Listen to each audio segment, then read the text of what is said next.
한국경제TV 생생한 실전 투자 정보 와우퀴. 월 5,000원 커피값으로 투자 정보가 내 손 안에 배달됩니다. 와우킥 N에서 만나요. 네, 오늘 미증시 인사이트에는요. 김한진 이코노미스트 그리고 최일호 최슬리 투자자문 상무 모셨습니다. 안녕하세요. 안녕하세요. 안녕하십니까. 네, 일단 물가 지표부터 한번 짚어볼까 하는데 이번 주에 발표된 11월 미국의 소비자 물가 지수, 즉 CPI 물가 지수가 예상치를 큰 폭으로 하회했습니다. 특히 에너지 물가를 제외하고 대부분 품목에서 인플레 둔화 조짐이 나타나는데 이 배경이 도대체 무엇인지 이걸 좀 따져보고 싶거든요. 자, 김한진 이코노미스트 어떻게 보셨습니까?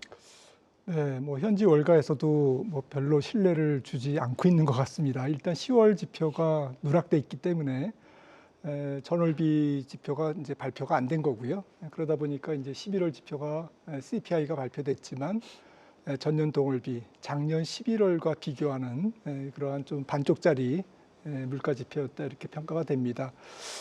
지금 두 달간 CPI가 결국에는 9월 대비 0.2% 올랐다는 게 조금 믿을 만하지 않다. 조금 신뢰가 안 간다 이렇게 지금 반응을 하고 있고요. 특히 그 임대료라든지 이런 부분도 이제 반쪽이 반영된 것 같고 여러 측면에서 세부 지표를 뜯어보니까 조금 노이즈가 많은 것 같습니다. 그래서 지금 발표된 11월 CPI는 그러려니 이렇게 하는데요. 그래도 다행인 것은 말씀 주셨듯이 근원 물가가 예상치 또 9월 지표 3.0이었거든요. 그런데 2.6으로 나왔으니까 전년 동월비로요. 0.4%포인트나 좀 낮게 나온 그런 측면에서는 시장은 좀 위안거리로 삼고는 있지만 그 자체가 정보로서의 큰 가치는 없는 것 같습니다. 네. 그렇게 이제 지금 현재 월가에서도 지금 현재 논란이 되고 있는 이 CPI 소비자 물가 지수 앞으로 어떻게 봐야 될지 굉장히 궁금한데요. 특히 관세로 인한 물가 압력이 굉장히 거셀 수 있다라는 걱정이 있는 속에서 이렇게 지표가 나오다 보니까 이번에 지표를 어떻게 해석해야 되냐. 최일호 상무께서는 어떻게 보시는지 궁금한데요. 예, 물론 김 박사님께서 말씀하셨듯이 지표의 불안전성은 있었습니다. 그럼에도 불구하고 저희가 CPI를 커뮤니케이션 할 때 전년 동월비로 주로 커뮤니케이션하고 애플 투 애플로 비교를 해보면 작년 11월 대비 올해 11월에 물가가 얼마나 올랐는지를 대체로 보게 되는데요. 그런 차원에서 보면은 있는 그대로 지표를 해석하게 되면은 충분히 낮을 만한 이유는 있었다라고 생각을 합니다. 왜냐하면 CPI의 많은 부분을 차지하는 주거비 같은 경우가 3.6%에서 3.0%로 큰 폭으로 내려왔고요. 또 유가 같은 경우도 계속해서 한 50불대를 유지를 하고 있기 때문에 생활물가 전반에 물가를 낮추는 긍정적 영향을 줬다고 생각을 합니다. 다만 에너지 쪽에서 물가가 좀 튀었는데 그 이유는 천연가스 가격이 11월에 많이 올랐기 때문인데 11월에 천연가스 가격이 오른 것은 유럽에서 러시아산 천연가스 수입을 배제하겠다 이런 것들 때문에 미국에 수출 수요가 많아서 그랬던 거거든요. 다행히 12월 들어서는 미국의 천연가스 재고가 많아지면서 그 천연가스 가격이 대폭 조정을 받았습니다. 그래서 12월 물가는 그 에너지 가격에 의한 부정적 영향은 안 받을 수 있을 것 같고요. 따라서 전반적으로 보면은 물가가 낮았던 이유는 유가의 하락 안정화 그리고 주택 가격의 하락 그 증가율 둔화에 따른 주거비 물가의 하락 이렇게 보면 될 것 같고요. 그럼으로써 12월 YOY 물가 상승률 자체가 하향 안정화된 거는 충분히 입증되었다고 생각을 하고 있고요. 12월에도 물가를 낮출 만한 요인들이 계속 이어질 거로 봐서 당분간 물가 관련된 이슈는 저는 접어놔도 될 것 같습니다. 네. 자, 이 미국의 물가에 대해서 또 윌리엄스 연은 총재가 또 이런 말을 했다고 그러더라고요. 요번에 아무래도 물가에는 약간 좀 문제가 있었던 것 같다. 이런 말을 좀 했다고 하는데요. 과연 이 물가가 언제부터 제대로 나올지 참 그때가 좀 궁금해지기도 하고요. 그리고 또 하나 궁금한 게 있죠. 우리가 물가와 함께 동시에 또 봐야 되는 게 미국의 고용인 것 같은데 자, 지금 미국에선 역대 최장 기간 이어진 셧다운으로 인해서 미국의 10월, 11월 이 고용 시장이 크게 악화됐다는 또 분석이 나왔습니다. 자, 앞으로 이 고용 시장 전망을 어떻게 봐야 되는지 김한진 박사께서 어떻게 보십니까? 네, 말씀 주셨듯이 고용 지표도 조금 뭐 당분간은 좀 불안전한 지표로 우리가 받아들여야 될 것 같습니다. 제일 제가 중시하는 지표는 사실 뭐 소프트 지표, 그러니까 뭐 심리 지표보다는 2주 연속 실업 수당 청구 건수 뭐 이런 거가 이제 좀 아주 R 지표라고 이제 볼 수 있는데 지금 뭐 184만 건 정도 되는데 팬데믹 이전에 호황기 때 대체로 한 170에서 180만 건이었으니까 지금 뭐 이런 그 아주 결정적인 지금 직업을 못 구하는 이런 그 숫자가 그렇게 미국 고용을 완전히 무너졌다라고 평가하기에는 조금 이르다라고 생각을 하고 있고요. 실업자 수도 좀 중요한데 760만 명이거든요. 그러니까 애매합니다. 약간 여기서 더 올라가면 정말 큰일 나겠구나 이런 위기감은 있지만 좀 여러 가지 뭐 보조적인 지표들 이렇게 같이 보면 그것도 실업자 수도 그렇게 지금 뭐 미국 고용이 완전히 무너졌다라고 평가하기는 좀 이르고요. 종합적으로 저는 이제 고용을 보는 이유가 결국에는 소비가 언제 뭐 망가지느냐, 아주 심각하게 식느냐 이 부분이 굉장히 중요해서 고용을 보는데 실질 소비 지출이 지금 뭐 2%대 중반이거든요.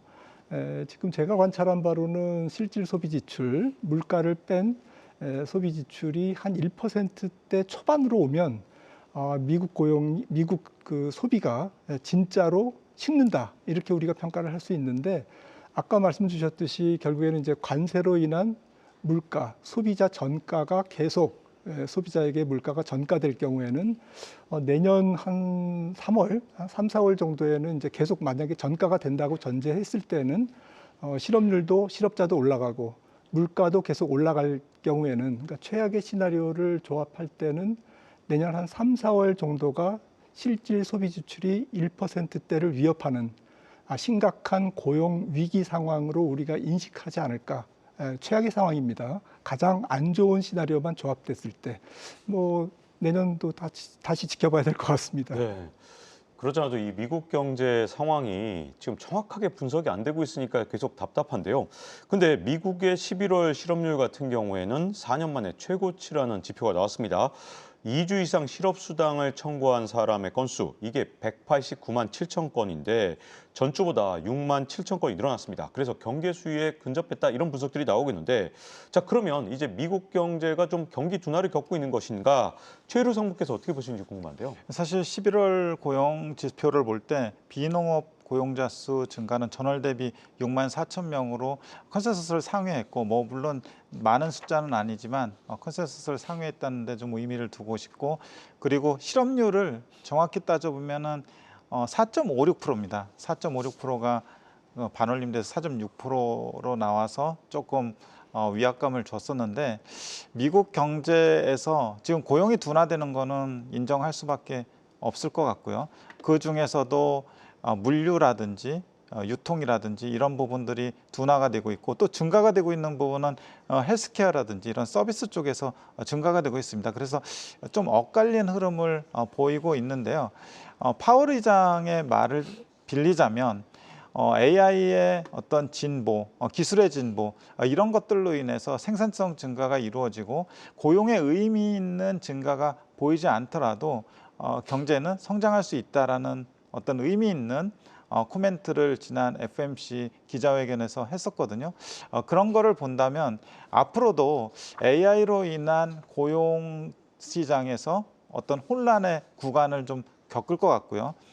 고용의 수요도, 고용의 공급도 좀 굉장히 얇아진 상황이 이어질 것 같습니다. 그렇다고 하더라도 그것이 미국 경제의 둔화를 의미하느냐 라고 보지는 않는 것이 앞으로 AI가 활성화됨으로써 기업들의 생산성이 높아지면서 기업 이익은 높아지고 또 실질 임금이나 이런 부분들도 부스팅되는 효과가 나타날 수 있기 때문에 반드시 고용하고 경기하고 같이 가진 않을 거다라는 생각입니다. 네.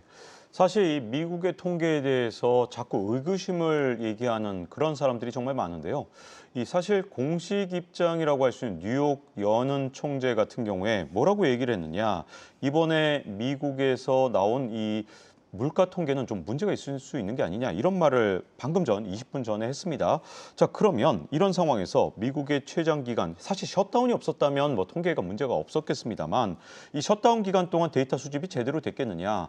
이 데이터 수집이 잘 안 됐기 때문에 결국 그 결과로 이게 좀 문제가 있는 게 아니냐. 고용 지표, 물가 지표 이게 전부 다 데이터가 과장되거나 누락이 돼서 문제가 될 수 있다. 이런 얘기도 있습니다. 자, 김한진 박사께서 어떻게 보시나요? 네, 그래서 뭐 조금 한두 달 지나서 뭐 2월 달, 그러니까 1월 뭐 고용 지표나 물가 지표를 받아볼 때쯤 돼야 뭐 2월, 3월 지표가 이제 조금 나올 때, 2월, 3월에 우리가 지표를 받아볼 때, 1, 2월 지표가 조금 정식적으로 발표가 됐을 때 조금 지표의 안정감이 조금 우리 나올 것 같고요. 그 전까지 나오는 지표는 아무래도 조금 뭐 고려해서 봐야 될 것 같습니다. 문제는 지금 물가라든지 고용 지표 이런 것들이 조금 전환기거든요. 물가 같은 경우도 지금 소비자 그 관세로 인한 소비자 물가 전가율이 계속 올라가고는 있는데 천천히 올라가고 있습니다. 이런 것들도 지금 약간 동태적으로 계속 뭔가가 변해가고 있는 단계고, 고용 지표 같은 경우도 지금 굉장히 혼란스럽거든요. 자발적 이직자는 줄고, 그 해고가 늘면서 또 경제 활동 참여자는 또 지금 늘어나고 있고, 그러면서 구인 건수는 그래도 조금 버티고 있고, 이렇게 조금 전환기라고 할까요? 조금 고용 지표가 극호황에서 호황을 지나서 조금 이제 중립 혹은 약간 더 식는 과정으로 전환되고 있는 과정이기 때문에 이 과정에서 지표조차도 불완전하게 발표되니까 시장이 조금 기댈 데가 없다고 그럴까요? 굉장히 혼란스러운 그런 상황이라서 투자자 여러분들께서 너무 뭐 물가, 고용 지표에 너무 크게 신경 쓰지 않으셔도 당분간 한두 달은 저는 좋겠다고 봅니다. 네, 이번에 뭐 누락이나 아니면 뭐 여러 가지 과장이 있었다 하더라도 혹시 이게 방향성이라도 제대로 보여준 거라면 문제가 없을 것 같긴 하거든요. 자, 그런 측면에서 최희로 상무께 한번 여쭤보고 싶은 게 이번에 나온 지표들이 그래도 적어도 방향성은 제대로 보여준 것인지 어떻게 생각하시는지 좀 궁금하거든요. 저도 김 박사님하고 비슷한 생각인데요. 지금 나오는 경제 지표들이 셧다운으로 인해서 불안전하다는 거는 충분히 인정을 해야 될 것 같고요. 그 가운데서 이미 나온 지표를 해석하는 데 있어서 있는 그대로 그냥 해석하고 가면 될 것 같습니다. 그래서 지나간 것은 그냥 지나간 대로 묻어두되 투자 관점에서는 이를 좀 과도한 음모론이나 또 과장된 해석을 좀 피하는 것은 좀 중요할 것 같습니다. 그리고 그제 그 FOMC 미팅에서 SEP가 나왔듯이 좀 1년 후를 지나 보면은 경제 지표나 물가 지표 그리고 기준금리 이런 부분들이 상당히 안정될 것으로 보고 있기 때문에 차라리 투자 관점에서는 좀 긴 안목으로 보고 투자하는 것이 맞지 않나 싶습니다. 네, 현재까지 나온 이 물가와 고용 데이터를 볼 때 연준에서 이제 FOMC 회의를 열고 12월에 금리 인하 했던 게 적절했던 것으로 볼 수 있는지 이 부분이 궁금해지거든요. 김한진 박사께서는 어떻게 보십니까? 네, 아마 이제 현재 수준이 뭐 연준 위원들마다 조금 다릅니다만은 대체적으로는 이제 경기를 옥죄는 것도 아니고 경기를 부양하지도 않는 한 중립 정도의 수준이 뭐 3.75 정도가 아닐까라는 측면에서는 지금까지 뭐 10월, 11월까지 내린 것은 오케이. 그러니까 뭐 중립 정도까지 이제 갖다 놓은 그런 걸 의미로 우리가 받아들여야 될 것 같고요.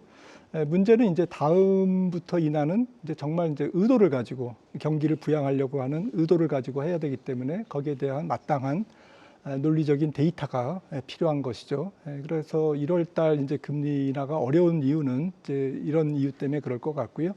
한 3월 달 정도, 내년 3월 달 정도 되면 뭐 1, 2월 지표가 이제 안정적으로 발표가 되기 때문에 어느 정도는 3월 달 금리 인하는 충분히 연준 위원들이 조금 경기 부양의 의도를 갖고 추가 금리 인하를 할 수 있는 논리적 데이터를, 객관적 데이터를 얻지 않을까라고 생각을 합니다. 그래서 내년도 전체적으로는 뭐 최소한 2번, 뭐 많으면 뭐 백악관의 입김이 조금 더 세게 들어가면 한 3번 정도 인하해서 최종 기준금리 상단이 3.25 내지는 3.0까지 내려가는 것으로 저는 보고 있습니다. 네, 김한진 박사께서 내년 이 금리 인하 전망까지 말씀을 해주셨는데 사실 많은 시청자분들이 내년에 도대체 금리 인하를 몇 번이나 할까 이런 기대들을 좀 갖고 계신 분들이 계실 것 같아요. 자, 최희로 상무께서는 이 내년 이 금리 인하 전망 그리고 지금의 금리 인하 스탠스 어떻게 평가하시는지 궁금한데요. 물가 고용의 균형을 잡아야 된다는 연준의 입장에서 봤을 땐 고용의 둔화 리스크, 다운사이드 리스크가 점점 커지는 상황에서 이번에 금리 인하는 보험성 금리 인하로 적절했다고 생각을 하고 있습니다. 그리고 S&P 상에서 연준의 스탠스는 내년에 한 번 금리 인하를 생각을 하고 있는데 시장에서 보는 페드와치 상의 금리 인하는 두 번 정도를 생각을 하고 있거든요. 그래서 저는 두 번 정도가 지금은 적절하지 않나라고 생각을 하고 있고 특히 연준 의장이 바뀌는 6월에 FOMC 미팅에서는 어떤 식으로든 좀 약간 쇼잉을 위해서라도 한 번 정도 한 다음에 상황을 보고 한 번 정도 더 하지 않을까라고 생각을 합니다. 네, 일단 우리가 경제 상황만 본다면 내년에 뭐 두 번, 세 번 이렇게 말씀을 해주셨는데 자, 근데 여기에 큰 변수가 있습니다. 트럼프 대통령이 차기 연준 의장을 몇 주 내로 발표하겠다 이렇게 밝혔는데 트럼프 대통령이 자꾸 이 대상을 확대하는 게 좀 수상하단 말이죠.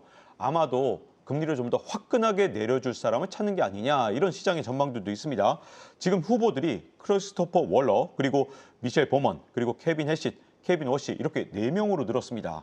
케빈 해시시 완전히 유력한 줄 알았더니 웬걸 많은 후보들이 지금 현재 경합을 하고 있는데 자 과연 누가 될 가능성이 높은지 그리고 그렇게 임명된 사람이 혹시라도 생각보다 훨씬 더 금리를 낮추는 건 아닌지 이런 부분들이 궁금합니다. 김한진 박사께서 어떻게 보시나요?